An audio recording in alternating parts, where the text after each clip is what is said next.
With Paul Di'Anno's death, we have lost a legend, a true pioneer that helped shape heavy metal in its early days.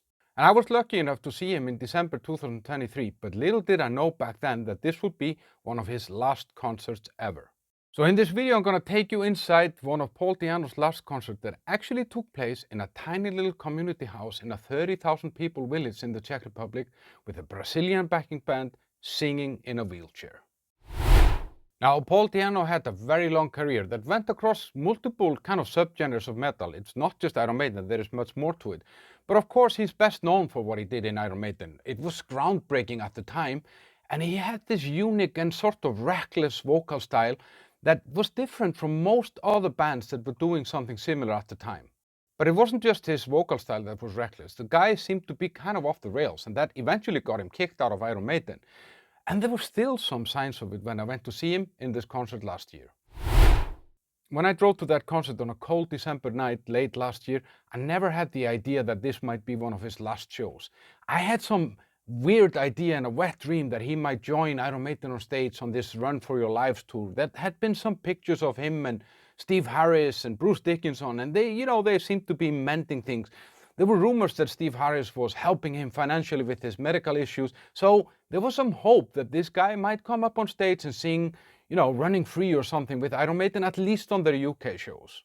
So yeah, I had other ideas for Paul Di'Anno than death, and so did he. I mean, he made an album with Warhorse, he toured a little bit more in South America after being here, so the guy that I saw in this concert last year was not a guy that was about to stop.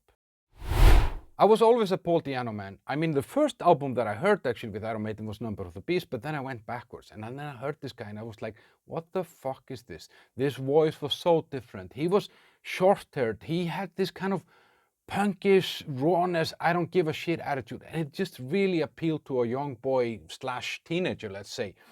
And also the stories that you would hear that, he was reckless. And who doesn't want to be reckless when they're young?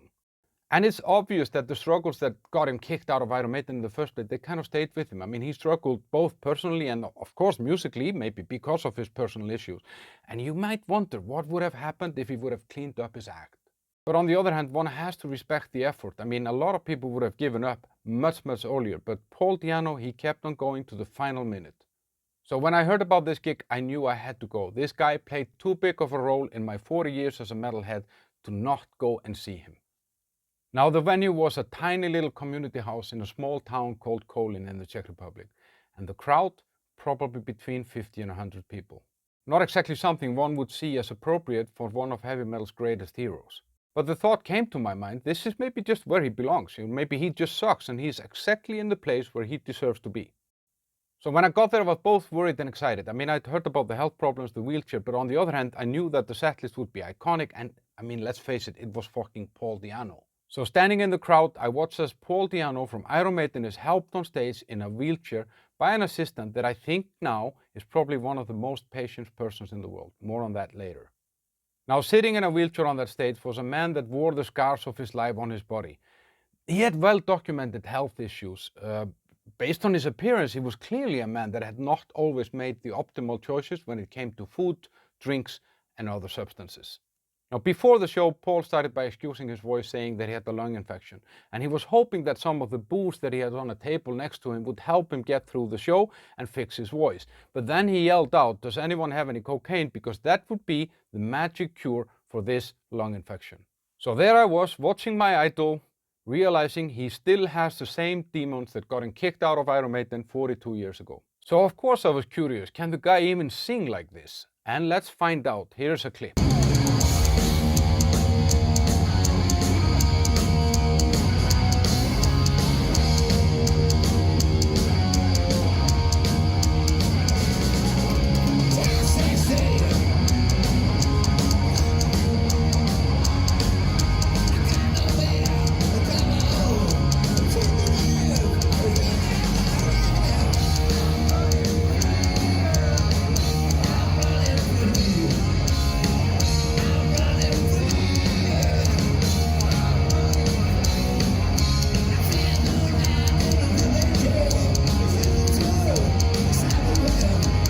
Now, the only material on the program was songs from his first two albums with Iron Maiden, obviously.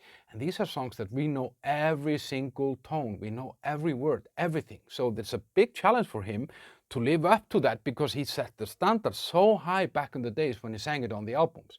His singing was for sure not as good as one could have wished for, but on the other hand, he gave it everything that he had.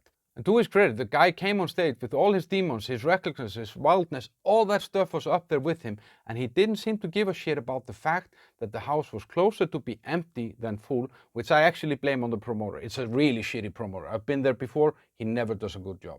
It was clearly visible and sometimes audible that Paul was probably not always an easy man to be around. So whenever something went wrong in that gig, he just paid attention to that. He couldn't let it slide somehow, and his poor assistant never seemed to do anything right.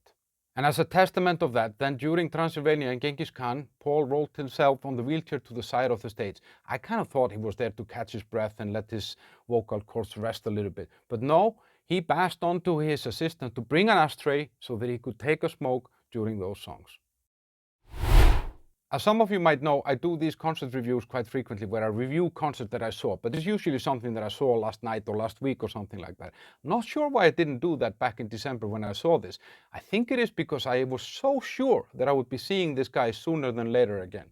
But if I would put my kind of metrics on this concert in the same way as I would do on a recent concert, I probably would have given it 7 out of 10. But I'm gonna look at this one a little bit differently. Now, to Paul's defense, he was obviously sick on the night. I mean, not just with his demons and his addictions or whatever that is, but he had something in his lungs, that's clear. Now, the lights and the show and all that stuff was really, really shitty because of the venue, and it just didn't create any vibe. The crowd was very dull. There was no kind of feedback loop from the band to the crowd and back. And then the main point, I mean, singing those songs as a 65-year-old is hard, but singing those songs in a wheelchair as a 65-year-old is something that I think even a 25-year-old would struggle with. Now, I also do get it that Paul Di'Anno probably earned his place. He was there for a reason, in such a venue, doing such things for such a crowd. But on the other hand, as I said earlier, most people would have given up, but he didn't. He went out all guns blazing. So considering all these factors and just the nostalgic satisfaction of finally seeing those songs performed live by the guy who was actually there when they were all made, makes me want to give this gig 8.5 out of 10. Now, I've seen a lot of negative comments on some of the clips that I posted from this concert. People are saying he shouldn't be up there, this is silly, he should have stopped. But who are we to tell people to stop doing what they love? The only authority we have is to choose whether we buy a ticket or not, and that's where it ends. Now, Paul Di'Anno leaves behind a lasting legacy that will never go away. And he is probably the legend that I'm most happy to see before death knocked on the door. I don't know why, there was just something about this guy that made him very special to me. And I don't really have a lot of memories about him other than having seen him in this concert, but I am very happy, and I didn't know it back then. I actually kept the ticket, and I bought this tour book here that he had made for that whole tour with a lot of nice pictures of him. He's with the guys from KK's Priest and, you know, like a lot of really, really good stuff. Now, when I bought it, I didn't think that it would have any sentimental value or anything, but it actually means a lot to me now. Now, Paul, if you're watching this, rest in peace, maestro. You left us with some pretty good memories.